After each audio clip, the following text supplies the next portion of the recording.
हाँ जी, ये करनाल से लिख के आया है। मेयर रेनू बाला ओ जी आ गए हैं। पिताजी आपका आशीर्वाद बना रहे।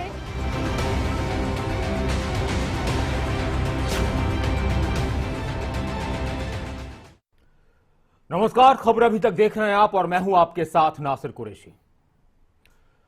हर इंसान की अपनी आस्था होती है और उसको अधिकार है अपनी आस्था के हिसाब से किसी की भी पूजा करने का, किसी को भी मानने का, किसी के सामने भी सर झुकाने का। और आस्थाओं की बात पर हमारी कोई टिप्पणी नहीं होगी। हमारी टिप्पणी कानून से जुड़े पहलुओं पर होगी और उस पर हम चर्चा भी करेंगे। हर इंसान को अधिकार है कि वो किसी के पास जाए, किसी के लिए दुआ करे, किसी के लिए प्रार्थना करे, किसी को बद्दुआ दे। सबका अपना अपना अधिकार होता है और उस अधिकार पर अगर बात होगी तो यही कहा जाएगा कि सबकी अपनी आस्था है, कोई किसी की आस्था से खिलवाड़ नहीं कर सकता और हमारा कानून भी ये कहता है।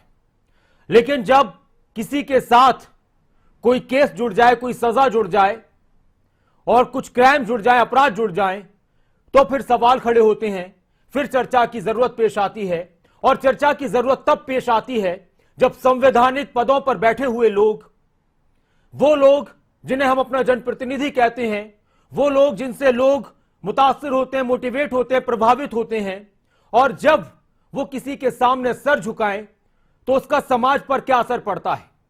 जेल में बंद किसी व्यक्ति के सामने सर झुकाना, जेल में बंद किसी व्यक्ति के प्रति आस्था का प्रकट करना गैर कानूनी नहीं है, लेकिन कहा यह जा रहा है कि ये नैतिकता के खिलाफ है। तो बहुत से पहलू हैं, उस पर हम चर्चा करेंगे, बहुत अहम, बहुत गंभीर और बहुत सार्थक।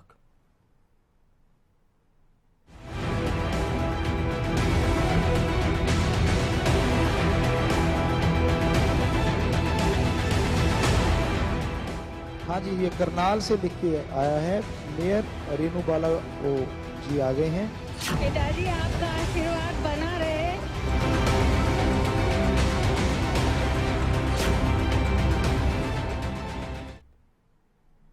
हमारे देश में चुनाव बहुत अहम विषय होता है। चुनाव को त्योहार भी कहा जाता है। चुनाव से माहौल गरमाने भी लगते हैं और चुनाव से बहुत सारी बातों को जोड़ दिया जाता है। चुनाव के दौरान होने वाली गतिविधियों से चुनाव की टाइमिंग पर भी सवाल खड़े होने लगते हैं और फिर उन गतिविधियों पर सवाल खड़े होने लगते हैं। एक बात तो यह है। दूसरी बात गुरमीत राम रहीम की है। यह लिखा हुआ है सियासत का आसरा, तो यह आसरा है और इनके नारे हैं कि धन धन गुरु तेरा ही आसरा।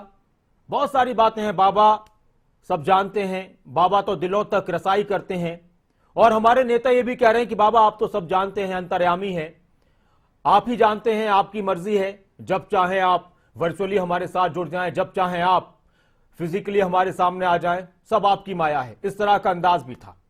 तो विवाद जो जुड़ा हुआ है बाबा के साथ, नया विवाद गुरमीत राम रहीम के साथ, बहुत से लोगों को पता होगा, बहुत से को नहीं मालूम होगा। वो ये है, उस पर भी हम आपको एक रिपोर्ट दिखाएंगे कि वो आजकल सत्संग कर रहे हैं बागपत में, यूपी में बैठकर, और उनके साथ दूसरी जगहों पर वर्चुअली लोग जुड़ रहे हैं और बड़े बड़े नेता उनके सामने हाथ जोड़कर खड़े हुए हैं, आशीर्वाद ले रहे हैं। सबका हक है, किसी से भी आशीर्वाद ले सकते हैं, लेकिन संवैधानिक पदों पर जब लोगों की तरफ से इस तरह की प्रतिक्रियाएं होती हैं, जब उनके इस तरह के मामले सामने आते हैं तो सवाल खड़े होते हैं। तो जो विवाद है उस पर भी बात होगी, लेकिन जो पैरोल की बात हो रही है कि गुरमीत राम रहीम की जो पैरोल मिली है उसकी टाइमिंग पर सवाल उठ रहे हैं और पहले भी टाइमिंग पर सवाल उठे हैं, उससे जुड़ी आप एक रिपोर्ट देखिए।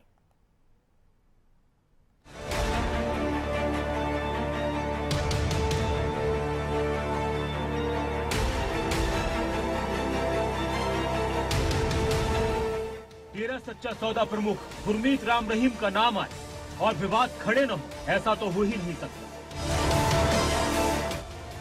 जेल की सजा काट रहे बाबा के साथ विवादों का जैसे हमेशा का साथ, या कह सकते हैं बाबा आगे आगे और विवाद उनके पीछे पीछे। रोहतक की सुनारिया जेल में सजा काट रहे बलात्कार और हत्या के दोषी गुरमीत राम रहीम पैरोल पर जेल से बाहर आते ही सुर्खियों में छा गए। 14 अक्टूबर को हरियाणा सरकार ने राम रहीम की पैरोल की याचिका को फिर से स्वीकार कर लिया और उसे 40 दिन की छुट्टी मिल गई।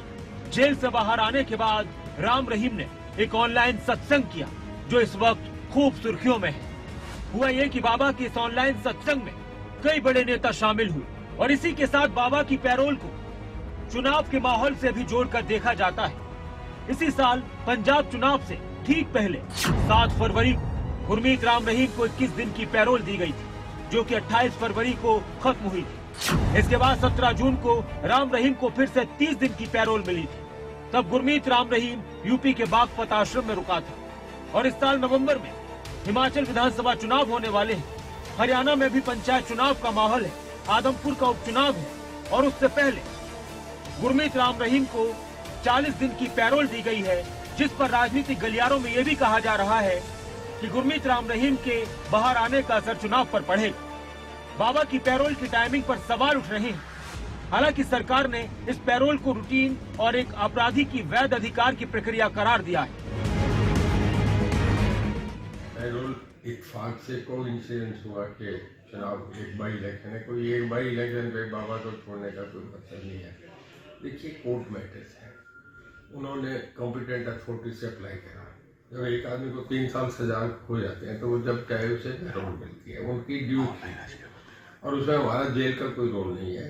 जो भी कॉम्पिटेंट अथॉरिटी थे उसमें उन्होंने पैरोल के लिए अप्लाई किया, उन्होंने दे दी। हमें ऑर्डर आए, हमें ऑर्डर इंप्लीमेंट, हमारा मामला है जेल में बाबा की रखवाली करना, बाबा के खाने का इंतजाम करना, उसकी सेहत का देखना, उसकी शिक्षा का इंतजाम करना। जब वो बाहर जाते हैं तो हम जो अथॉरिटी होती है उसको सौंप देते हैं, हमारी कोई नहीं।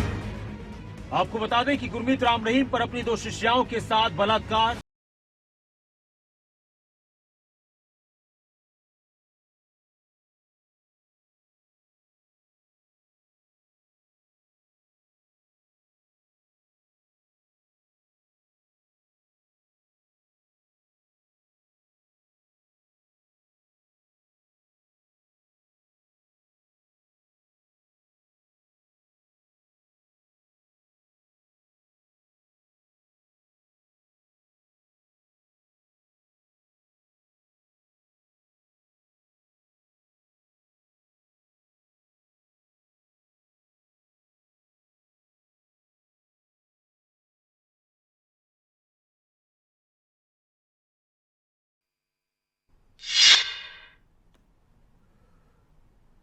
कानूनी अधिकार देता है किसी भी कैदी को कि वो पैरोल ले।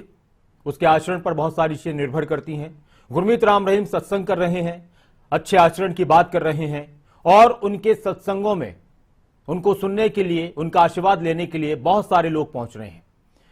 हरियाणा में पंचायत के चुनाव भी हैं, तो चुनाव से जुड़े लोग भी जो चुनाव में उतर रहे हैं, कुछ अखबारों की रिपोर्ट्स के मुताबिक कि जो पंच का, सरपंच का चुनाव लड़ रहे हैं, जिला पार्षद का चुनाव लड़ रहे हैं, तो वो लोग भी आशीर्वाद लेने पहुंच रहे हैं। इसके अलावा बहुत से ऐसे लोग हैं जो अभी जनप्रतिनिधि हैं, कोई मेयर है, कोई डिप्टी स्पीकर है, वो भी बाबा का आशीर्वाद ले रहे हैं और अपनी भावनाओं का इजहार कर रहे हैं। उनकी भावनाओं को सुनिए और उसके बाद फिर हम चर्चा की शुरुआत करते हैं। बहुत से लोगों के लिए समाज को दूषित करने की पहचान बन चुके गुरमीत राम रहीम बहुत से लोगों के लिए अभी भी भगवान है। बलात्कार और हत्या जैसे मामलों में दोषी करार गुरमीत राम रहीम। जेल में अपने अपराधों की सजा काट रहे गुरमीत राम रहीम के दर पर संविधान की शपथ लेने वाले, बुराई के खिलाफ अच्छाई के पैरोकार बनने वाले नेताओं के शीश राम रहीम के दरबार में आज भी झुक जाते हैं। जेल में बंद किसी अपराधी के भविष्य का फैसला कानून के हिसाब से होता है, लेकिन किसी के प्रति किसी की आस्था जब जहन पर ज्यादा हावी हो जाए तो फिर संवैधानिक पदों पर बैठे लोगों के बयान कानून, शासन, प्रशासन को भी कमतर आंक देते हैं। 40 दिन की पैरोल पर बाहर गुरमीत राम रहीम बागपत के आश्रम से अपने भक्तों और समर्थकों को वर्चुअली प्रवचन दे रहा है। बाबा के दर पर हरियाणा विधानसभा के डिप्टी स्पीकर रणवीर गंगवा भी पहुंचे और बाबा का आशीर्वाद ली। रणवीर गंगवा ने कहा कि जब सारा प्रशासन फेल हो जाता है तब बाबा का आशीर्वाद ही काम आता है। की भलाई के कार्य कर रही है, चाहे ग्रीननेस की हमारे जो भाई बहन है, चाहे और संगत है, जो सफाई अभियान की बात है, जहां सारी प्रशासन फेल हो जाता है वहां पे आपके आशीर्वाद से ये सारे जितने भी भाई बहन है, खासकर ग्रीननेस वेलफेयर के, ये हमेशा वहां मानवता की सेवा के अंदर खड़े मिलते हैं। ये आपका आशीर्वाद है। कहेंगे कि आप इसी तरीके से, जिस तरीके से आप आशीर्वाद देते रहते हैं, आपने मार्गदर्शन दिया है समय समय के ऊपर, आप इसी दृढ़ यकीन के साथ, और जिस तरीके से आपने बताया कि जो दृढ़ यकीन रखते हैं उनके घरों में कोई कमी नहीं रहती। जेल की सजा काट रहे बाबा गुरमीत राम रहीम के दरबार में करनाल की मेयर भी शीश नवाने पहुंची थी। जेल से शर्तों के साथ बाहर आए बाबा को मेयर रेणुवाला ने करनाल आने की दावत दी और कहा कि बाबा, करनाल को आप ही स्वच्छ कर सकते हैं।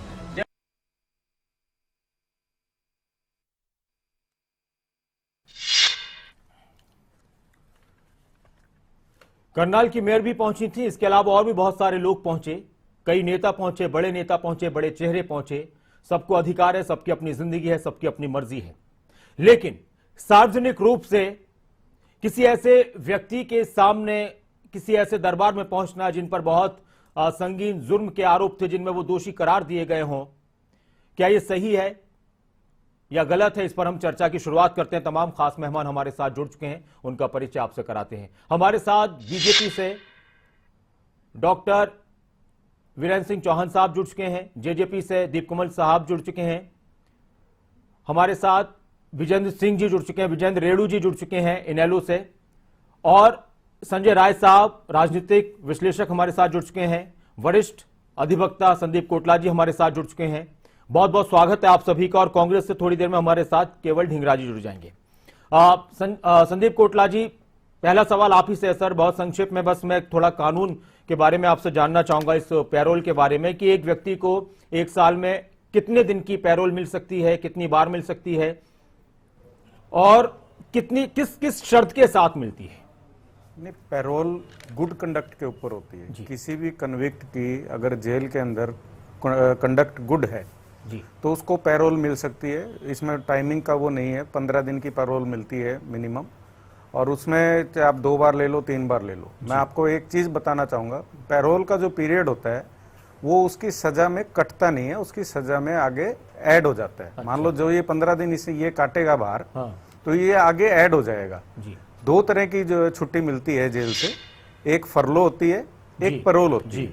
फरलो एक तरह से कंसेशन है, किसी भी कन्विक्ट को वो साल में एक बार फरलो ले सकता है, वो उसकी सजा में से कटती नहीं है, मतलब उसकी सजा में वो काउंट होगी। और सर मैक्सिमम कितने दिन की? मैं कहीं पढ़ रहा था कि 30 दिन की पैरोल होती है।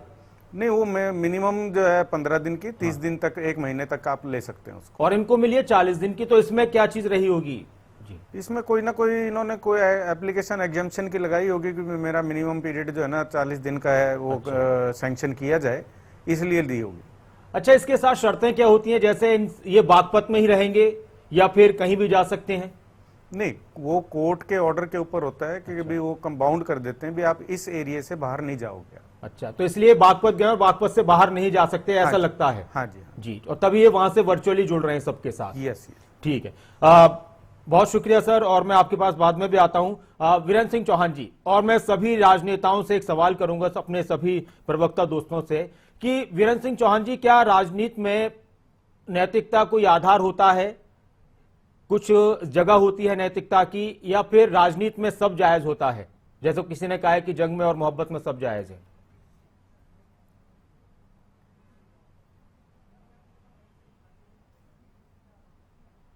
सर आपकी ऑडियो, आपकी ऑडियो नहीं आ रही। मैं एक बार फिर से दोबारा आपसे यही सवाल करूंगा चौहान साहब, तब तक इस सवाल का जवाब, क्योंकि मैं सभी से ये वाला सवाल करने वाला हूं। दीपकमल सारन जी, आपका क्या कहना है इस पर? देखिए नासिर, जहां तक कानून से संबंधित मैटर है जी, मैं ये मानता हूं कि जब कोर्ट के अंदर ट्रायल होता है और उस पर सारे बातें दोनों पक्षों की तरफ से आमने सामने रखी जाती हैं और सज़ा सुनाई जाती है, उस दौरान भी हम बहुत बार ऐसी बातें करते हैं कि किसी के ऊपर क्या आरोप लगा है जी, और उस आरोप के आधार पर ही हम उसके प्रति चाहते हैं कि कानून भी उस आरोप के आधार पर ही काम करे और लोगों की भावनाएं भी वैसी हों, सरकार भी और राजनीतिक लोग भी उसके आरोपों के हिसाब से काम करें। लेकिन जब तक वो आरोपी सिद्ध नहीं होता तब तक इन चीज़ों से बचना चाहिए जी। उसी हिसाब से जब आरोप सिद्ध हो गया और सज़ा हो गई तो मेरे ख्याल से जो भी गुनाह होता है उसके हिसाब से जो देश का संविधान है, देश का जो कानून है, उसके तहत उसको वो सज़ा अवॉर्ड हो चुकी है, कागज़ों में लिखी जा चुकी है, जेल अधिकारियों को बताया जा चुका है कि इनको इनके इस काम के लिए, इस गुनाह के लिए इतने साल की सज़ा या जो भी रूप होता है सज़ा का, चाहे वो फांसी हो चाहे कोई और हो, वो हमने कानून के हिसाब से दे दी है जी। अब जहाँ तक जैसे आपने भी कहा कि बहुत सारी चीज़ें ऐसी हैं, पैरोल और फरलो से संबंधित एडवोकेट साहब भी बता रहे थे कि नियम हैं जिनका इस्तेमाल एक कोई भी अपराधी जो सज़ा काट रहा होता है वो मानवीय रूप से और संविधान के अनुरूप रहते हुए उनका इस्तेमाल करता है। उसमें पहले भी जो बड़े बड़े मसले रहे हैं, चर्चित मामले रहे हैं, उनमें भी लोगों को, चाहे वो राजनीतिक लोग हों, चाहे वो बहुत ही गंभीर अपराधी हों, उनको पैरोल फरलो पर वक्त वक्त पर सरकारों ने इजाज़त दी है। और ये एक प्रशासनिक मामला है। जहाँ तक मेरी जानकारी है, पैरोल देने का अधिकार डिप्टी कमिश्नर को है, जिले के जो अधिकारी हैं। जी बिल्कुल आपने सही कहा, और उस पर हमारा वो तो कानूनन अधिकार है, वो किसी को भी किसी भी कैदी के लिए है, और हम उस पर सवाल भी नहीं उठा रहे। सवाल मेरा आपसे यह है कि राजनीति में नैतिकता की कोई जगह होती है, कहीं पर होती है?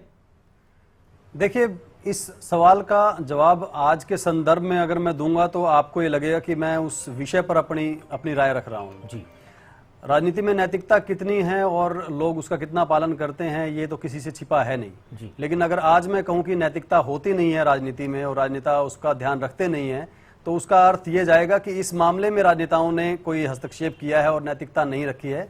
तो इसलिए मैं उस चीज़ में नहीं जाना चाहूँगा। लेकिन बात यह है कि जो ये निर्णय है ये प्रशासनिक है, इसमें जिले के प्रशासनिक अधिकारी निर्णय लेते हैं पैरोल का, और जो फरलो का जो निर्णय रहता है वो जेल विभाग के जो डीजी रहते हैं या डीआईजी रहते हैं उनके स्तर पर जाकर फरलो की इजाजत होती है। क्योंकि फरलो, जैसे एडवोकेट साहब बता रहे थे, वो फरलो उनकी सजा का पार्ट होती है। फरलो पे अगर कोई आदमी जाता है तो उस वक्त भी वो अपनी सजा काट रहा होता है, वो दिन सजा में ही गिने जाते हैं, उतने दिन उनकी सजा कम हो जाती है एक तरीके से। लेकिन पैरोल कहीं ना कहीं वो जेल के दायरे से बाहर इंसान चला जाता है, तो वो जो प्रशासनिक अधिकारी हैं, जिला उपायुक्त हैं, वो तय करते हैं। तो मुझे इस पूरे तंत्र में राजनेता और जो राजनीतिक नेतृत्व है सरकार का, उसका रोल कागजों पर तो कहीं नहीं। मैं उस पर हम बात करेंगे कि क्या हम इस पर चर्चा किस तरह से की जाए कि करनाल की मेयर पहुंची उनके दरबार में और वो कह रही हैं कि आप आइए बाबा, करनाल आइए, करनाल को स्वच्छ कीजिए, आप ही कर सकते हैं। डिप्टी स्पीकर हरियाणा के पहुंचे उनके दरबार में और वो कह रहे हैं कि जब प्रशासन फेल हो जाता है तब आपका आशीर्वाद काम आता है, तब आपके लोग काम आते हैं। प्रशासन पर एक तरीके का अंदाज वही था कि जब प्रशासन फेल हो गया, प्रशासन के बस में नहीं था, अब बाबा के जरिए काम होगा और आपका आशीर्वाद है, वो सारी चीजें हैं। तो उस पर हम बात करेंगे। भूपेंद्र सिंह हुड्डा का भी बयान आया है और हमारे साथ केवल ढींगरा जी भी जुड़ चुके हैं। भूपेंद्र सिंह हुड्डा भी आस्थाओं को लेकर क्या कुछ कह रहे हैं, उनकी बात भी सुन लेते हैं। हुड्डा तक बाबा राम रहीम के सत्संग में करनाल के कुछ लोग जुड़े थे, मेयर जुड़ी थे और कोई लोग थे, उसको देकर काफी विवाद हो रहा है। सबकी अपनी अपनी आस्था है। चुनाव में हुड्डा तक बाबा राम रहीम के सत्संग में करनाल के कुछ लोग जुड़े थे, मेयर जुड़ी थे और कोई लोग थे, उसको देकर काफी विवाद हो रहा है। सबकी अपनी अपनी आस्था है। चुनाव में, और ये बात सभी कह रहे हैं, सबकी अपनी आस्था है, अपने हिसाब से कोई भी काम करता है। जी चौहान साहब, बात वही कि सार्वजनिक रूप से एक ऐसे व्यक्ति, हम कहीं भी किसी से मिल सकते हैं, हमें अधिकार है, लेकिन सार्वजनिक रूप से ये कहना कि प्रशासन फेल हो जाता है तो फिर आप काम आते हैं, आपके लोग काम आते हैं, संवैधानिक पद पर बैठे व्यक्ति अगर कुछ ऐसा कहें तो? नासिर भाई, पहले तो इस बात को अच्छे से समझना पड़ेगा कि राम रहीम सिंह देश के कानून की निगाह में अपराधी साबित हुए हैं। अदालत ने उनके ऊपर जो मुकदमा चला उसमें उनको दोषी करार देके सजा दी है, और राम रहीम सिंह नामक व्यक्ति वो अपनी सजा देश के कानून के अनुसार कारागार में बंद होकर काट रहा है। ये बात आपको भी पता है, मुझे भी पता है जी। राम रहीम सिंह नामक व्यक्ति जो कि अपराधी साबित हुआ, उस व्यक्ति को भी किसी भी दूसरे हिंदुस्तानी नागरिक के समान अपनी सजा के दौरान पैरोल अथवा फरलो पर जाने का अधिकार है। कोई कानून जिस कानून ने सजा दी है राम रहीम सिंह को, उसी कानून में पैरोल का और फरलो का प्रावधान है। तो मैं उन लोगों की प्रतिक्रियाओं को, जो पैरोल को लेकर के तमाम तरह के सवाल कर रहे हैं, उनकी प्रतिक्रियाओं को अति उत्साह में की गई असंतुलित प्रतिक्रिया कहना चाहूंगा, क्योंकि जिस कानून के भरोसे पर राम रहीम सिंह के खिलाफ लड़ाई लड़ी जो पीड़ित पक्ष था, जिस कानून ने सजा दी राम रहीम सिंह को, उसी कानून में व्यवस्था है कि पैरोल भी होगा, फरलो भी होगी। तो आप उस कानून पर सवाल खड़ा कर रहे हैं। पैरोल को लेकर जो अधिकार है, पैरोल किसको कितना कब दिया जाना है, जो सजा काट रहा जो अपराधी है, दोषी है, उसको अपने पैरोल के लिए आवेदन करने का अधिकार है और उस पर सारी परिस्थितियों का मूल्यांकन करके डिविजनल कमिश्नर, मंडल आयुक्त को पैरोल देने का अधिकार है। उसकी कॉम्पिटेंस है, वो कॉम्पिटिटिव अथॉरिटी है। अब अगर इस मामले में इस व्यक्ति को पैरोल देने की प्रक्रिया में कहीं कोई कानूनी चूक हुई है, तो मैं निमंत्रण भी देता हूं और चुनौती भी देता हूं उन तमाम लोगों को जो हल्ला कर रहे हैं कि वे कमिश्नर से ऊपर भी अधिकारी होते हैं, वे कॉम्पिटेंट अधिकारी के सामने जाकर उस डिविजनल कमिश्नर की कॉम्पिटेंस पर, उसके निर्णय पर, उसकी तार्किकता और वैधानिकता पर सवाल उठाएं। हल्ला करने का क्या लॉजिक है? ठीक है सर। राम रहीम सिंह को जब सजा हुई, अगर वो केवल लोगों के हल्ले पर के आधार पर होनी होती, केवल कानून को छोड़कर के मनमर्जी से किसी ने देनी होती, तो राम रहीम सिंह को तो ये सजा कई दशक पहले हो जानी चाहिए थी, कई साल पहले हो जानी चाहिए। चौहान साहब, और मैं एक एक प्रतिक्रिया अपने सभी मेहमानों से लेता हूं, और एक बात और हम यहां क्लियर कर देते हैं कि कानून ने राम रहीम को सजा दी और उसी कानून ने उनको यह अधिकार दिया है कि वो पैरोल लें, फरलो लें। एक कैदी की जिंदगी जब तक वो सजा याफ्ता है, कानून के हिसाब से चलती है, और हम भी कहीं ना कहीं अपने कानून के दायरे में अपनी रोजमर्रा की जिंदगी में भी आते हैं। मैं यहां पर एक बात क्लियर कर दूं कि हम चर्चा कर रहे हैं, डिबेट कर रहे हैं कि उनका जो सत्संग है और वहां नेता पहुंच रहे हैं और वो सार्वजनिक रूप से अपनी बातें वो कर रहे हैं, उस पर हमारा पॉइंट है, उस पर हमारी चर्चा है। इसके अलावा मैं आऊंगा उस पर भी, और साथ में इसको चुनाव से जोड़कर भी बहुत से लोग देखते हैं इसकी टाइमिंग पर, इस पर हमारी चर्चा है। कानून ने फरलो दी, पैरोल दी, उस पर कोई बहस ही नहीं है, ना कोई चर्चा है। 2-3 बार इस प्रश्न मैं एक एक करके प्रतिक्रिया ले लेता हूं, फिर आपके पास आता हूं। विजेंद्र रेड्डू जी, आप क्या कहेंगे? कि सभी का यह कहना है कि गुरमीत राम रहीम के सत्संग में जाना कोई गैर कानूनी नहीं है, लेकिन ये नैतिकता के खिलाफ है। क्या आप मानते हैं ऐसा?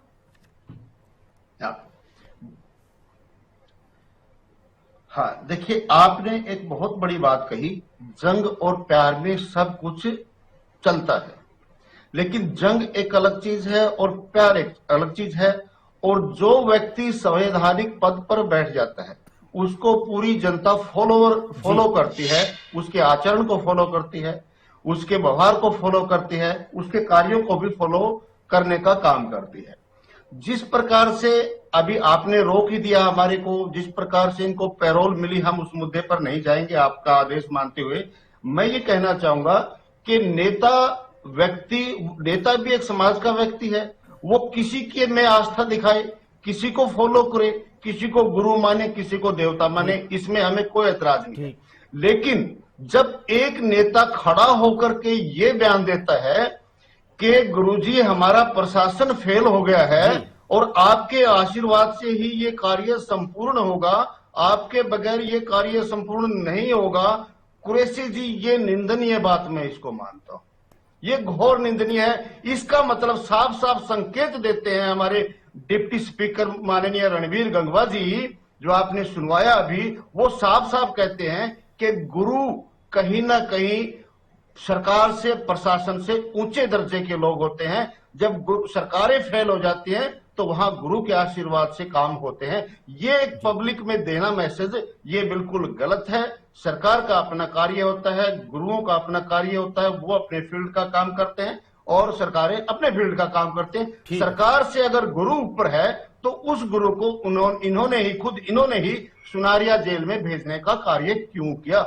यदि गुरु को ही ये सबसे ऊपर मानते तो ये इनकी गलती है। दूसरी बात, जहां पैरोल पर एक बात मैं कहना चाहूंगा कुरैशी जी, इनकी माताजी बीमार होती हैं, सीरियस बीमार होती है, उनको सिर्फ 1 डे, और वो भी टोटल एक बहुत हाई सुरक्षा के बीच में अपनी माता से मिलवाने के लिए जा पाते हैं, और अब इनको 30 दिन की उसको तोड़ के लिमिट को 40 दिन की जो पैरोल दे रहे हैं, पैरोल मिली अच्छी बात है, उनका अधिकार है, वो मिलेंगे, लेकिन कहीं ना कहीं पैरोल देने के तरीके पर तो लाजमी क्वेश्चन उठते हैं कि जिस प्रकार से पंजाब के इलेक्शन थे उस टाइम भी बाबा जी को पैरोल दी जाती है, उससे 2 महीने 6 महीने पहले या बाद में क्यों नहीं देते? उसको अधिकार है अपने परिवार से मिले, सोसाइटी से मिले, लेकिन at the time of election ही ये पैरोल क्यों सैंक्शन की जाती है?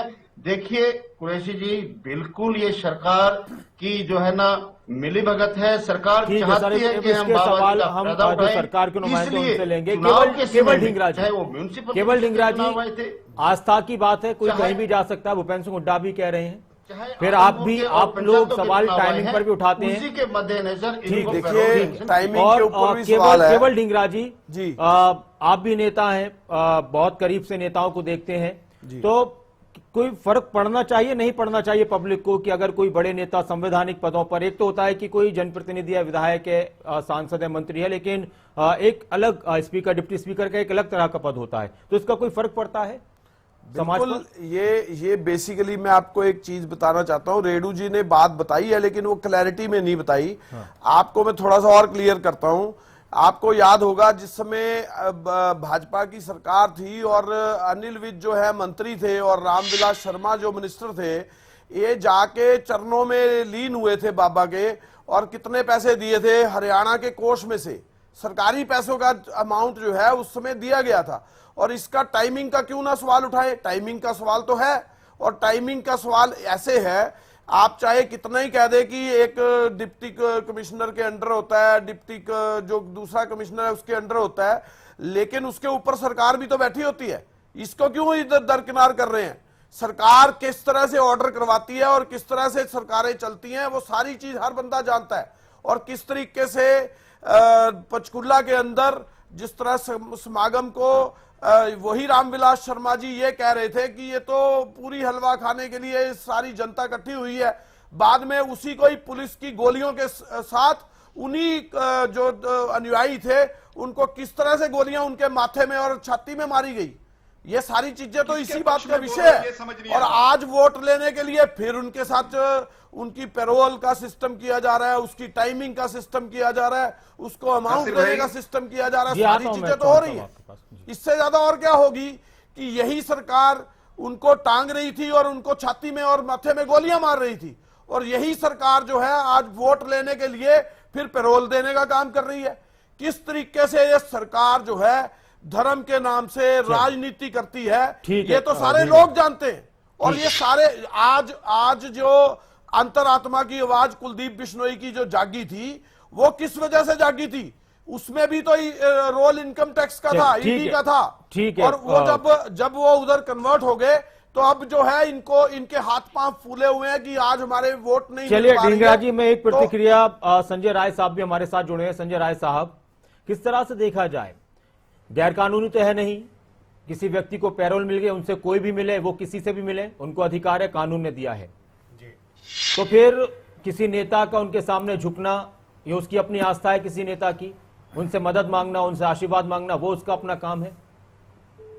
जी बिल्कुल, देखिए इस पे चर्चाएं सभी लोगों ने अपनी बातें रखी हैं। और आज के टाइम पे जिस वक्त, क्योंकि पिछली बार इनको अगर पैरोल दी गई थी तो उसमें पंजाब चुनाव था, जब ये बागपत आए थे एक बार, आपको याद होगा पंजाब के इलेक्शन के वक्त में इनको फिर दी गई थी, जिससे कि उस समय चुनाव पर असर पड़े। और अभी चुनाव है आदमपुर का, वहां पर इसका असर खुलेआम दिखता है और हर जनमानस के दिमाग में है ये बात। कोई ये कह ले कि इनको अधिकार है, ये सब चीजें। देखिए अधिकार तो बहुत सारे कुछ हैं, और यही अधिकार रामपाल को भी है और यही अधिकार आसाराम को भी है। कितनी बार उनके ऊपर डिबेट हुई है और कितनी बार चर्चा हुई है, क्यों नहीं उनको मिला ये अधिकार, ये भी बताए सरकार। अगर इनको सब मजिस्ट्रेटियल जांच और सब कुछ और उन पे आदेश करते कि इससे कोई फर्क नहीं पड़ेगा, हम ये कहीं नहीं जाएंगे, और सब चीज करने के बाद और ये जनता के बीच में अगर कर रहे हैं, आज तो क्या नाम है, टीवी के माध्यम से, अपने आप माध्यमों से, जो भी इलेक्ट्रॉनिक माध्यम है उन लोगों से इस्तेमाल कर रहे हैं, उसमें एक गंगवा साहब का बयान आना ये बहुत बड़ी बात होती है। वो कहते हैं कि जहां प्रशासन फेल हो जाता है वहां बाबा जी लोग काम आते हैं। तो क्या बाबा जी लोगों को ही मुख्यमंत्री बना दीजिए ना, छोड़ दीजिए मनोहर लाल जी को, क्यों बनाया है? फिर उन पे आस्था नहीं है क्या? प्रशासन मुख्यमंत्री जी पर भी हाथ उंगली उठा दी। इस तरह से यह अर्थ निकलता है कि उन्होंने जब प्रशासन फेल हो गया शब्द, या जहां शासन फेल हो जाता है, तो वो शब्दों का इस्तेमाल को अगर अर्थ निकालेंगे तो वो मुख्यमंत्री जी के ऊपर भी उंगली उठती है। तो ये चीज उनको सोचना चाहिए। मुझे बोलने दीजिए। बिल्कुल सर, बिल्कुल जी। कुछ कह रहे हैं नासिर भाई, मैं आ जाऊं क्या? जी मैं आता हूं, बस अपनी आप इनकी मैं अभी ये बात पूरी कर लूं।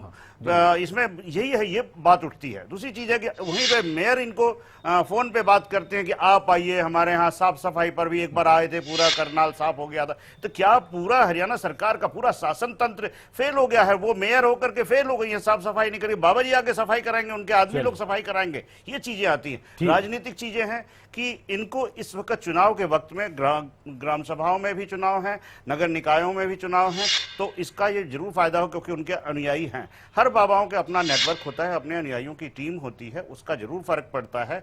ये जरूर उसको फायदा लेने के लिए सरकार ने और इस तरीके की चीजें की गई हैं, और उन्होंने भी इस वक्त में किया और तुरंत इनको पैरोल कर दी गई। ठीक है सर जी।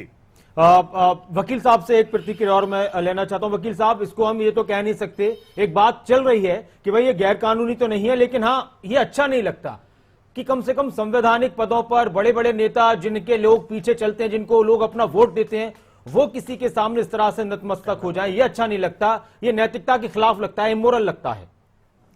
नासिर जी, कानून के अंदर अच्छा लगता है या नहीं लगता है, इसकी कोई जगह अच्छा नहीं होती। जो कानून के मुताबिक जो सही है, चाहे वो कोई भी हो, चाहे एक आम आदमी जो सजा काट रहा हो, चाहे वो बाबा सजा काट रहा हो, अगर कानून के दायरे में उसको अगर छुट्टी मिलती है, पैरोल मिलती है, फरलो मिलती है, तो उससे कोई अच्छा या नहीं अच्छा का कोई मतलब ही नहीं होता। वो तो कानून में जो लिखा हुआ है, जेल मैनुअल में जो लिखे हुए हैं, जो धाराएं लिखी हुई हैं, जो उसमें सेक्शंस हैं, उसके मुताबिक मिलती है। अच्छा, जैसे मेयर कह रही थी कि आप करनाल आइए, करनाल को आकर साफ कीजिए। अब बाबा को तो शर्तों के साथ दी गई है पैरोल, वो नहीं जा सकते। वो उसमें कंडीशन लिखी होगी, जो पैरोल होगी ना, उसमें कंडीशन लिखी होगी, आप इस एरिया में रहोगे, इससे बाहर नहीं जाओगे, पब्लिक मीटिंग नहीं करोगे, या पब्लिक से जो है आप 1 to 1 जो है ना आप मीटिंग नहीं कर सकते। वो चीज उसमें लिखी होती है, कंडीशन के हिसाब से पैरोल मिलती है। ऐसे नहीं है कि भी पैरोल आपको दे दी और आप जो है फॉरेन चले गए या कहीं और घूमने चले गए, वो चीज नहीं है। वो जो पैरोल के ऑर्डर होंगे उसमें कंडीशंस लिखी होती है, and he has to comply with those conditions. ठीक है सर। वीरेंद्र सिंह जी, डॉक्टर वीरेंद्र सिंह जी, अब सर आप बताइए क्या कह रहे थे। और बात वही है, बिल्कुल बाबा को हक है, कोई गैर कानूनी नहीं है, कोई भी नेता किसी के पास जाए, बाबा के पास जाए, लेकिन संवैधानिक पदों पर बैठे लोग सार्वजनिक रूप से ये कहें कि प्रशासन जब फेल हो जाता है तब बाबा का आशीर्वाद काम आता है। बाबा के आपने मुझे उत्तर देने का मौका नहीं दिया इस पर। सही है सर, अब आप बोलिए जी। मैं ये कह रहा हूं नासिर भाई, जैसे आपने बड़ी शालीनता से कहा कि अच्छा नहीं लगता, क्या ये देश अच्छा नहीं लगता या बुरा लगता है, इसको कानून मानता है, इसके हिसाब से चलता है।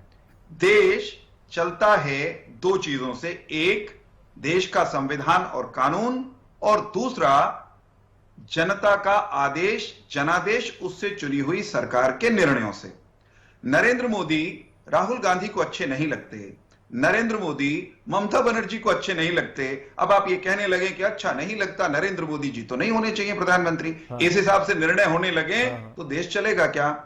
कानून, नियम, संविधान, उसके हिसाब से ही किसी को सजा होती है, उसके हिसाब से ही हमको चर्चा भी करनी चाहिए। इस देश पर सीधा हमला किया था मोहम्मद अजमल कसाब और उनके साथियों ने। देश की सुरक्षा पर, देश की व्यवस्था पर हथियार लेकर के सशस्त्र हमला किया था। कसाब को हमने अच्छा नहीं लगता इसलिए गोली उसी समय नहीं मार दी थी, किसी चौक पर नहीं लटका दिया था।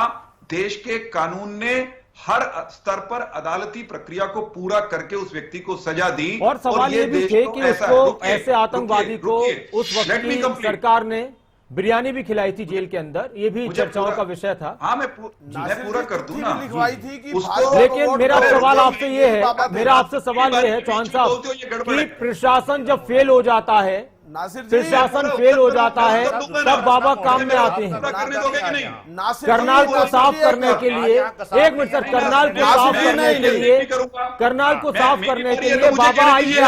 चिट्ठी लिखवाई थी कि बीजेपी को वोट दो, वो एक मिनट सर, केवल डिंगराजू ने बात पूरी करने दीजिए।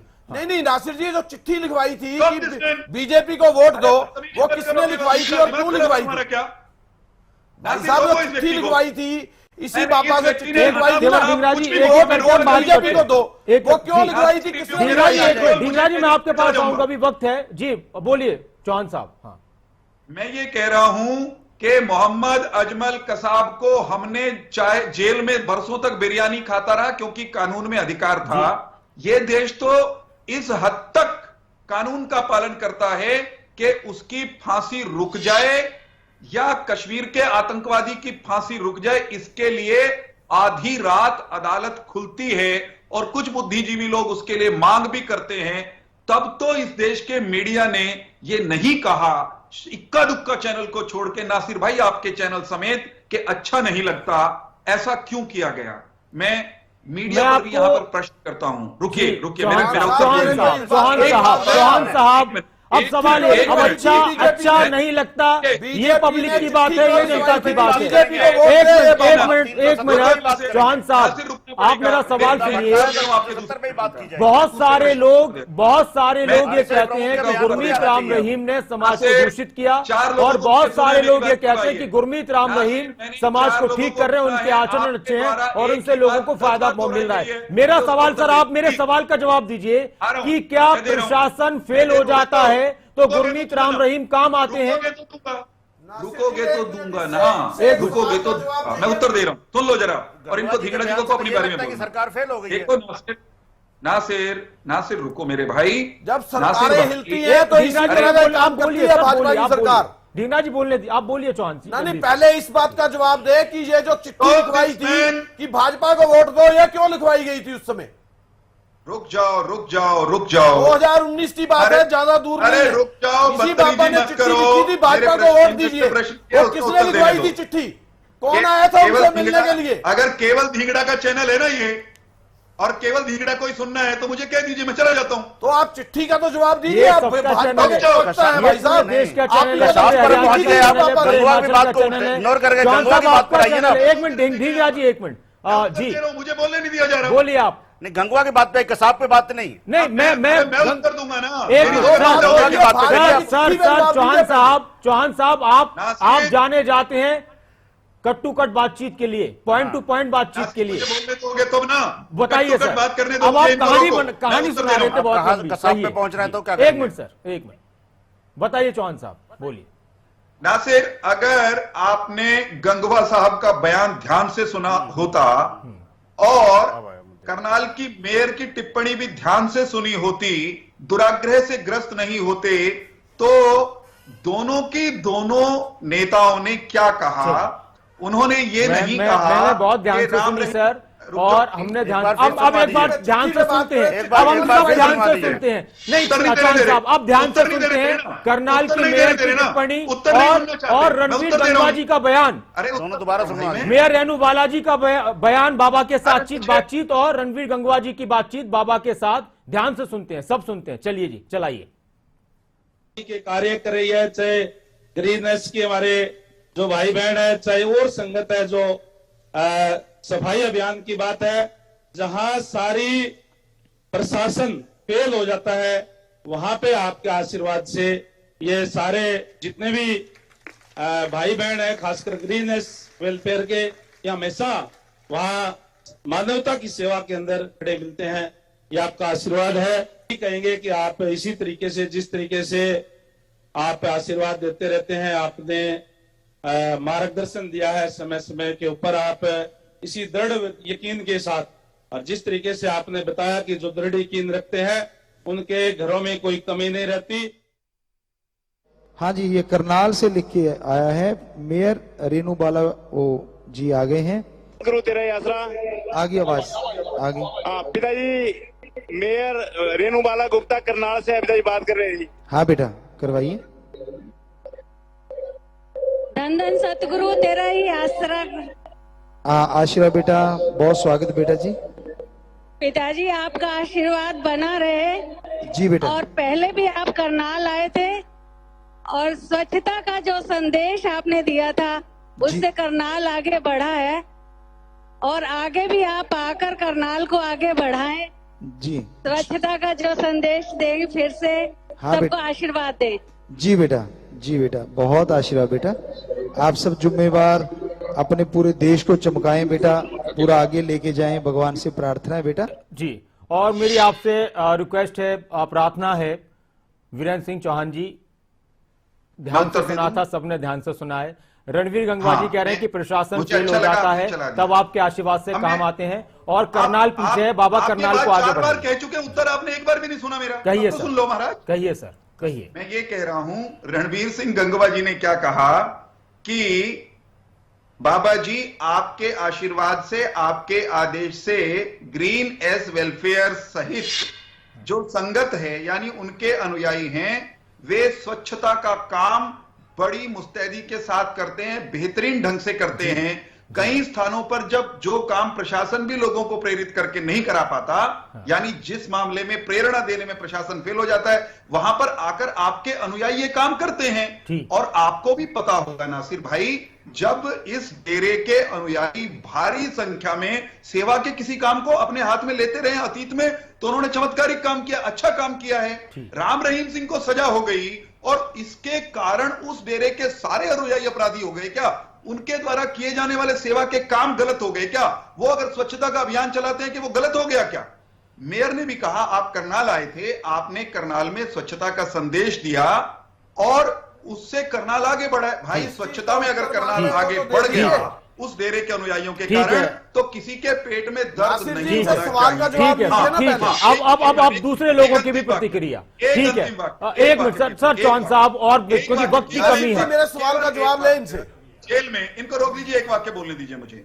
जेल में बंद दुर्दांत से दुर्दांत आतंकी भी कोई क्यों ना हो, अपराधी क्यों ना हो, नशे का तस्कर क्यों ना हो, उससे भी नियमानुसार सेवा का काम लिया जाता है। ठीक है, वो भी ठीक है काम करता है, ठीक है। उसको एप्रिशिएट किया जाता है। केवल ढींगरा जी इसी उनके इसी कहा जाता कि तुझे हक नहीं है। चौहान साहब ने जो स्पष्ट की है चीजें, इस पर आपका क्या कहना है? अब बताइए सर। नासिर जी, जो बीजेपी के काम किए गए हैं 2019 से लेके अब तक, जो मैं ये पूछ रहा हूं कि जो चिट्ठी लिखी उन्होंने कि भी भाजपा के लोगों को वोट दीजिए, वो लिखवाने का काम किसने किया था?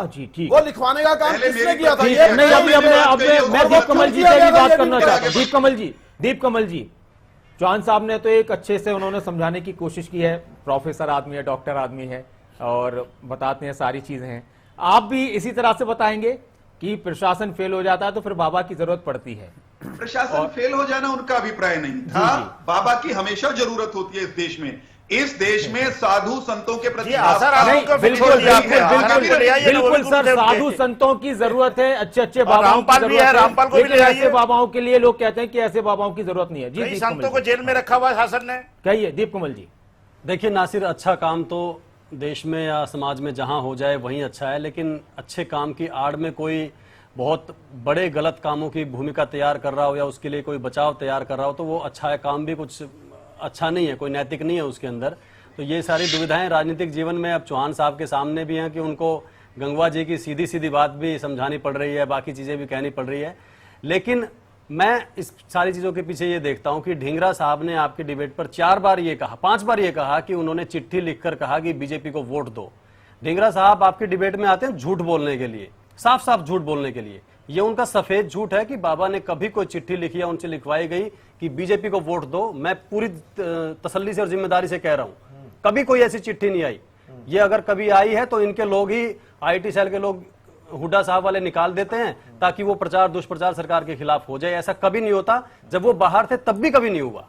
तब भी कभी नहीं होता। अमित दूसरी शाह बात, कभी आए थे मिलने? 1 मिनट, अब आप बताइए ना कौन सी तारीख को आई थी चिट्ठी? वैसे पूछ रहा हूँ, अमित शाह कभी बाबा आपका से झूठ- मिलने आए थे? अच्छा ठीक है, आप नतमस्तक अब फिर कोई नया अनिल झूठ विज हुए थे, 50 अब लाख कोई रुपए नया दिया था झूठ अपने कोष से। मैं कह रहा हूं इन सारी बातों के बीच में रामविलास शर्मा एक ने मिनट, पैसे दिए थे, ये पूछ ढींगरा रहा हूं मैं जी, तो। ढींगरा जी, आप मेरे कान के नीचे बैठे हो, कुछ मेरे को वैसे सुनाई नहीं देता आपके पास दिए थे बैठे। या नहीं दिए थे, ये पूछ रहा हूँ, हाँ या ना करिए। पैसे दिए थे अनिल विज ने अपने कोष से या रामविलास शर्मा ने? अच्छा, उसका भी जवाब दे देता हूं, उसका भी जवाब मैं दे देता हूं, क्योंकि हालांकि आप बात तो सारी बीजेपी की कर रहे हैं जी। लेकिन जहां तक राजनीतिक हालात की बात है, 2004 में, 2009 में हरियाणा की ही कांग्रेस पार्टी ने खुलकर भूपेंद्र सिंह हुड्डा जी के कार्यकाल के दौरान भी और उससे पहले भी सिरसा के डेरे में जाकर सारे कांग्रेस के उम्मीदवारों ने, नेताओं ने उनसे वोट मांगे और मैंने देखे हैं, मैंने देखे। और दूसरी बात, अच्छा दूसरी बात मैं आपको बता देता हूँ, अभी भी मैं पूछ रहा हूँ, अच्छा रामविलास 1 मिनट, शर्मा गए थे या नहीं? 1 मिनट रुक जाओ। अनिल विज गए थे या नहीं? कांग्रेस के लोगों ने अपने एज मिनिस्टर अपने खाते से दिया था या नहीं दिया था, ये बता दो। नासिर भाई एक मेहरबानी, ढींगरा जी एक बात और बताइए, ढींगरा जी, ढींगरा जी आपके नेता हुड्डा साहब तो आज भी कह रहे हैं कि भाई सबकी वही मैं कह रहा हूँ, उन्होंने कुछ नहीं कहा, कर रहा हूँ, उन्होंने कुछ नहीं कहा, ये कर रहा। आप तो आज, मैं ये पूछ रहा हूँ कि वोट मांगने की राजनीति है या नहीं है? ठीक है सर, एक चिट्ठी मिनट, लिखी गई या नहीं इस पर लिखी गई? और रेणु जी भी हमारे साथ हैं। नासिर भाई मेरी बात, एक मिनट ढींगरा जी, एक मिनट ढींगरा जी, आता हूँ अभी थोड़ा और वक्त लेकर आऊंगा। मैं मेरी बात पूरी एक बार कर लेता हूँ। एक तो भूपेंद्र सिंह हुड्डा जी बहुत ज्यादा भाजपा की समझदार चिट्ठी नेता, लिखी, जो ये जवाब जेजेपी दे रही है, बताइए। ढींगरा जी एक मिनट, उनको उनकी थोड़ा थोड़ा वक्त है, एक मिनट सबसे आज 6 मिनट है, उनको बात पूरी कर लेते। एक मिनट ढींगरा जी, एक मिनट ढींगरा जी, दीप कमल जी जल्दी से अपनी बात पूरी कीजिए। एक तो आज के बाद दीप कमल जी अपनी जल्दी से आप बात पूरी कीजिए। ढींगरा जी को आज के बाद मेरे बराबर में मत बैठाइएगा नासिर भाई, ये मेरे कान के पर्दे फाड़ने वाले, इतना चिल्लाते हैं, इतना चिल्लाते हैं, कोई बात ढंग से नहीं बोलने देते। आवाज ठीक आ रही है, जिस दिन इनको बुलाइए मुझे अलग कमरे में बैठा लीजिए, का भी पालन नहीं करते। ये कोई फायदा नहीं है ऐसे डिबेट में बैठने का। आप बोलिए, झूठ पे झूठ इनसे। अरे मैं तो पूछ रहा हूँ ना, जवाब दे दीजिए। सर पूछ तो लिया, जवाब तो देने दीजिए ढींगरा जी, जवाब देने दीजिए उनको। आपको ये झूठ के बताइए, अलावा कुछ बोलना ही नहीं उनसे है। लीजिए ना। हाँ बताइए दीप कमल जी, जो बोलिए जल्दी से। इनको थोड़ी देना, बीजेपी को देना जवाब। बात मैं ये कह रहा हूँ, आपने जो जहां से शुरुआत एक बार जो जानना चाह रहे थे, वोट किसी राजनेता को बुरे नहीं लगते, किसी पार्टी को बुरे नहीं लगते। बिल्कुल सही बात कही जब आप। कांग्रेस को की तरफ डेरे का झुकाव था, कांग्रेस को बिल्कुल जी, बुरे नहीं जी, लगते जी। थे, आज किसी और को बुरे ना लगे। ये सही भूपेंद्र बात सिंह हुड्डा आपने जी- बिल्कुल कही। और तोड़ की बात बता रहा हूं मैं जी। आपको, भूपेंद्र सिंह हुड्डा जी समझदार हैं, वो एक लाइन बोल रहे हैं, ढींगरा जी भूपेंद्र सिंह हुड्डा को और जयप्रकाश का नुकसान कर रहे हैं। जो लोग देख रहे हैं अभी ढींगरा जी का व्यवहार जिस तरीके से वो बोल रहे हैं, कमाल है। यही तो ठीक राजनीति है है। सर, ठीक है है, क्या बात कर रहे हैं? इसीलिए तो विजेंद्र रेड्डी जी भी हमारे साथ हैं। विजेंद्र रेड्डी जी तो बहुत सारी सफाइयां आई हैं, बहुत सारी सफाइयां आई हैं। एक मिनट सर, इनके नेता किस टोन में बात कर रहे हैं? विजेंद्र रेड्डी जी की आवाज जी, विजेंद्र रेड्डी जी वोट ढूंढते हैं। मेरी बातें बड़ी बहुमूल्य है, ये चुप होंगे तभी नहीं, आपकी हम रेड्डी जी की भी बहुमूल्य बात सुन जी। ये चुप होंगे तभी बोल पाऊंगा। जी कहिए सर, आप बोलिए। ठीक है, आप बोलिए सर, आपकी आवाज आ रही है, बोलिए आप। मेरी बातें बड़ी बहुमूल्य है, मैं इनको ऐसे खिचड़ी नहीं बनाने दूंगा मेरी बातों की। जी बोलिए आप। हाँ देखिए, ये कह रहे हैं बार बार कानून की बात कर रहे हैं, हम भी कानून का सम्मान करने वाले व्यक्ति हैं, और जिस कानून के तहत इनको पैरोल मिली है, जितनी मिली है, हम उसके ऊपर किसी प्रकार की कोई हमें विरोध नहीं है। अच्छी बात है, कोई भी कैदी हो, उसको इच्छा होती है वो परिवार से मिले, समाज से मिले, अपने समाज में जाए, पैरोल मिली बहुत अच्छी बात है। लेकिन क्वेश्चन जो उठता है वो ये उठता है कि पैरोल के माध्यम से भी जब सरकार अपने राजनीतिक हित साधना शुरू कर दे तो वो गलत है। ये कहीं ना कहीं जो पैरोल दी जाती है बाबा जी को, वो ये सोच करके दी जाती है कि इससे हमारे को राजनीतिक फायदा मिले, वोटों का फायदा मिले। और यही कारण है कि हर बार चुनाव के पास मध्य में इनको पैरोल मिलने क्यों दी जाती है, आगे पीछे क्यों नहीं दी जाती। नंबर 2 बात, देखिए कानून के साथ साथ राजनीतिक जो लोग होते हैं उनकी नैतिकता भी बहुत महत्वपूर्ण है। ये हम नहीं कह सकते कि कानून ही हर जगह अपना काम करता है। किसी भी नेता की, किसी भी बाबा की, किसी भी व्यक्ति की नैतिकता भी अपना एक अहम रोल अदा करते हैं, और नैतिकता के आधार पर भी बहुत सारे फैसले लिए जाते हैं और लेने भी पड़ते हैं। जिस प्रकार से एक संवैधानिक पद पर बैठा हुआ व्यक्ति सरकार से ऊपर यदि किसी बाबा को बताने का काम करता है तो वो निंदनीय है, क्योंकि उनको फॉलो करते हैं लोग। अगर ऐसी बातें करेंगे तो वो घोर निंदनीय है, ऐसी बातें नहीं करनी चाहिए। और सरकार फेल हो तब बाबा लोग काम करते हैं, ये कहना भी निंदनीय है। मैं आपके पास आऊंगा आखिर में, चौहान साहब आपके पास ही आऊंगा। ऐसी बातों का जरूर विरोध करते हैं। एक सेकंड में बोलना चाहता हूं, उसी बाबा के अनुयायियों के ऊपर इसी भाजपा की सरकार ने कितनी गोलियां मारी थी, कितने लोग मारे थे। कहीं एक तरफ खड़े हो जाओ, डोल रहे हो बैंगन की तरह, कभी इधर कभी उधर, कोई तर्कपूर्ण बात कर लो। अरे भाई साहब, गोलियां तो आप अब एक आखिरी प्रतिक्रिया संजय राय साहब। संजय राय साहब, बहुत अच्छी बाबाओं की जरूरत होती है, समाज को अच्छा रास्ता दिखाने के लिए हमें जरूरत है अच्छे संतों की, साधुओं की, या कोई भी किसी भी धर्म से जो भी इस तरह के लोग होते हैं उनकी, वो जरूरी है। और चौहान साहब ने भी बताया कि वो उनका आशय ऐसा नहीं था। उन्होंने एक मिसाल दी थी कि प्रशासन फेल हो जाए तो फिर उनके समर्थक आते हैं, और उन्होंने काम किया, इसमें कोई शक नहीं है, समर्थकों ने काम भी किए हैं। लेकिन इस मौके पर इस बात को किस तरह से देखा जाए, बहुत संक्षेप में आपकी टिप्पणी। जी बिल्कुल, मैं इस चीज पे यही कहना चाहूंगा कि अब सरकार को, बाबा को, भले अपराधी हो या कोई भी चीज है, उनकी संस्था ने जो काम किया उसके लिए वो उनकी सराहना कर रहे हैं। तो अब ये कहते हैं कि सरकार की ओर से एक प्रस्ताव पारित हो और प्रस्ताव भेज दिया जाए उनको पद्म विभूषण के लिए, कि उनको पद्म विभूषण इस पर दिया जाए, फिर नोबेल के लिए दिया जाए। अरे आप लोग मार्केटिंग करने गए हैं, उसका फायदा आज सरकार देखिए ना किस तरीके से ले रही है, या जनता क्या किस तरीके से उसका अर्थ निकाल रही है, वो चीज भी देखना चाहिए। कि अब वो उनको पैरोल मिली, पैरोल मिलते ही साथ आप वहां पहुंच गए उनको मार्केटिंग करने की, जी आपकी संस्था ने बहुत अच्छा काम किया है, बहुत अच्छा कर रहे। इससे पहले क्यों नहीं दो शब्द बोल पाए? उससे पहले बोल लेते वो लोग आकर के कि हाँ बाबा की संस्था अच्छी काम कर रही थी। उनके पैरोल पे मिलते ही क्यों उन्होंने संबोधन किया? बात वहां पर है। और वो भी एक संवैधानिक पद पर होते हुए गंगवा साहब का जो बयान था, वो इसका अर्थ यहाँ जनता ये निकाल रही है। अब इनको सीधी बात है कि जिस तरीके के लोग हैं, अगर वो जेल में थे, पैरोल नहीं मिली थी, अगर जब भी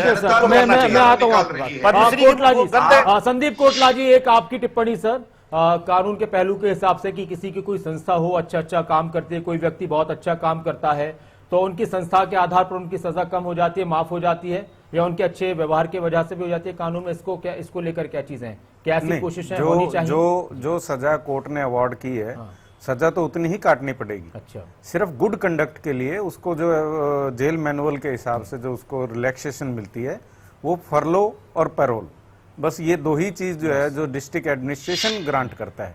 इसमें कोर्ट का कोई लेना देना नहीं होता, वो जेल मैनुअल के अंदर लिखा होता है। फरलो जो है आपका, जैसे मेरे भाई साहब ने बताया है, फरलो जो डीजी जेल होते हैं, जो वो अर्न करनी पड़ती है by way of good conduct. ठीक है। और पैरोल जो है आप अप्लाई करते हो।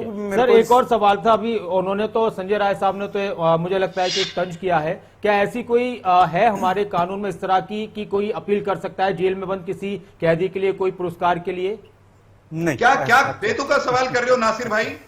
क्या कह रहे हो? आप कर दो ना वीरेंद्र जी, इतने ये उनका सवाल है, ये उनका सवाल है। संजय राय साहब का आपने कसाब को किया क्या? उसपे आप ये भी कर दो ना। आपने गाथा गाली कसाब की बैठाने की कानून की बातें कर दी, लेकिन क्या किया आपने? आप ये भी तो देखिए, आपने इससे पहले क्यों नहीं बयान दिया? उनके निकलते ही क्यों गए मार्केट में? नासिर भाई जी, चौहान साहब बताइए। मैं सरल सी बात ये कह रहा हूं कि एक परिवार का मुखिया, मैं डेरा सच्चा सौदा को भी छोड़ रहा हूं, राम रहीम सिंह को भी छोड़ रहा हूं, एक परिवार का मुखिया, उससे कोई अपराध हुआ या उसने किया, उसको सजा हो गई, तो क्या कहीं कोई कानून या समाज उस पूरे परिवार को उसकी सजा देता है क्या? या देना किसी दुनिया के कानून में या नैतिकता में मान्य है क्या? उस डेरे के करोड़ों लाखों अनुयायी अगर अच्छा काम करते हैं या उन्होंने किया, तो उसको एप्रिशिएट करना अपराध नहीं है। बिल्कुल। दूसरी बात मैंने पहले भी कहा, नासिर भाई समझिए, गोलियां मारी जाती है, जेल में बंद कैदी भी अच्छे काम करते हैं, वहां पौधारोपण करते हैं, रक्तदान करते हैं, सेवा का काम करते हैं, उसको भी अप्रिशिएट किया जाता है। उससे अधिक कुछ नहीं है। अपराधी अपराधी है। तो फिर आप ये कह रहे हैं कि कोई भी नेता किसी भी पद पर है, वो जाकर आशाराम को भी कल को उनको भी मिलती है पैरोल, कानून में उनका भी अधिकार है, उनको भी मिलती है, जो भी कानून के अधिकार उनको मिलते हैं, तो उनकी तारीफ की जाए, उनके गुनाहों के बारे में बात ना की जाए, उस पर सवाल भी ना खड़े किए जाए। क्या मैंने एक वाक्य भी राम रहीम सिंह के पक्ष में बोला, तारीफ की? मैंने बिल्कुल नहीं की, कभी नहीं करूंगा। आपने कानून से सजा पा चुका है, उसका कोई बचाव नहीं किया जा सकता। ठीक है। यही बात आसाराम बापू पर भी लागू है, कोई मुल्ला मौलवी हो उस पर भी लागू। बिल्कुल बिल्कुल, कोई मुल्ला मौलवी है, कोई आसाराम बापू है, कोई गुरमीत राम रहीम है, चाहे कोई भी हो, जिसने कानून के खिलाफ काम किया है उसको सजा मिलनी चाहिए, उसका गुणगान नहीं होना चाहिए, चाहे कोई भी है। बिल्कुल सही कहा आपने, उसके कुर्बे को कत्ल नहीं कर सकते आप। बिल्कुल सही कहा जी। दीप कमल जी, आखिरी प्रतिक्रिया। बिल्कुल, मैं आखिरी में एक बात, शुरुआत में हमारे इनेलो के प्रवक्ता रेडू साहब कह रहे थे कि ऐसा राजनीतिक लोगों को काम नहीं करना चाहिए किसी का महिमा मंडन करके या कोई बात करके जिससे लोगों में गलत संदेश जाए। तो रेडू साहब को अपनी पार्टी में भी ये बात उठानी चाहिए कि विधानसभा के अंदर किसी को गोली मारने की बात और अभी एक हफ्ता पहले किसी का गला काट देने की बात जिम्मेदार नेताओं को नहीं कहनी चाहिए, खासतौर से तब जब वो अपनी पार्टी के इकलौते विधायक हों या नेता विपक्ष हों।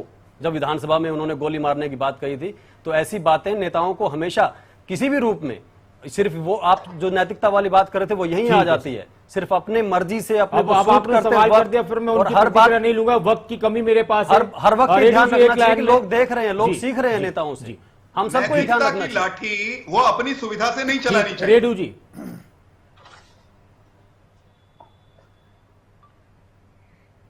हाँ, देखिए, मैं ये कहना चाहूंगा, ये वीरेंद्र जी बार बार कह रहे हैं, जो जिसके फॉलोअर्स होते हैं वास्तव में वो उस सजा के हकदार नहीं होते हैं। वो उनका एक अलग ग्रुप है और मालिक का अलग ग्रुप है। जिसको सजा मिली उसी को सजा मिली। लेकिन फिर दोबारा से फिर मैं वही बात कहूंगा कि जो पैरोल है वो 30 दिन मैक्सिमम हो सकती है सर, वो 10 दिन की एक्स्ट्रा दी जाती है। संदीप कोटला जी की प्रतिक्रिया के साथ जी, संदीप जी, कोटला जी, आप कुछ कहना चाह रहे हैं? मैं थोड़ा सा इसमें क्लैरिटी बताना चाहता हूं। जो फरलो और पैरोल है वो राइट सिर्फ कन्विक्ट को है, ना कि अंडर ट्रायल को। ठीक है सर। अब रामपाल जी का जैसे जिक्र आया या आसाराम का जिक्र आया, अगर उनको सजा हो गई तो ये दोनों फैसिलिटी वो अवेल कर सकते हैं। अगर वो अंडर ट्रायल हैं तो ना उनको फरलो मिलेगी ना उनको पैरोल मिलेगी। वो इंटरिम बेल पे किसी इमरजेंसी के उसमें बाहर आ सकते हैं, इसके अलावा कुछ नहीं। बहुत बहुत शुक्रिया केवल ढींगरा जी, दीप कमल सारंग जी, वीरेंद्र सिंह चौहान जी, संदीप कोटला जी, संजय राय साहब, विजेंद्र रेड्डू जी, बहुत बहुत शुक्रिया चर्चा में जुड़ने के लिए। और आप सभी का बहुत बहुत शुक्रिया खबर अभी तक को देखने के लिए। बने रहें खबर अभी तक के साथ, अपना ख्याल रखें, नमस्कार।